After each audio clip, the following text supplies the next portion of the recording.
এই যে দেখেন আমি কি করতেছি এটা গাইস,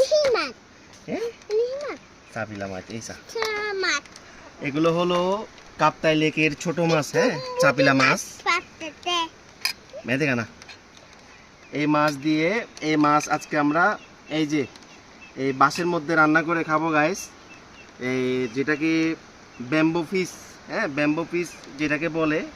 আবার ওই চিকেন যেটা মুরগির মাংস, এটা করলে বলে ব্যাম্বো চিকেন।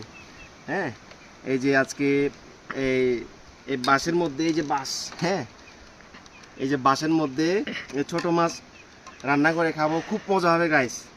এখন আমি জাস্ট এই যে সব মশলাপাতি রেডি করে এই মাছ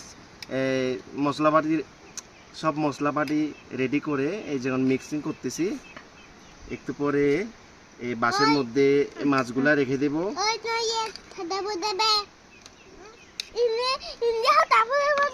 এরপরে এটা চুলায় বসিয়ে দিব আর কি গাইস। এই যে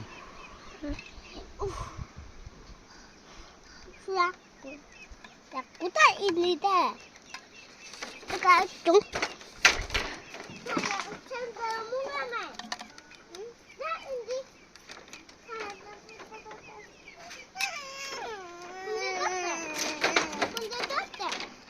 এইরকম মেতে কেন তাহলে এরকম এরকম ব্যাম্বো ফিশ সকলের কাছে খুবই ফেভারিট।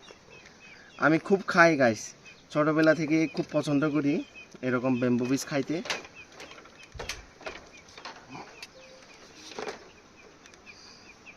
এই যে এভাবে আমি পুরা মাছগুলা বাঁশের মধ্যে দিয়ে দিব, দুইটা বাঁশে। এরপরে আগুনের মধ্যে বসাই দিব চুলাতে আর কি।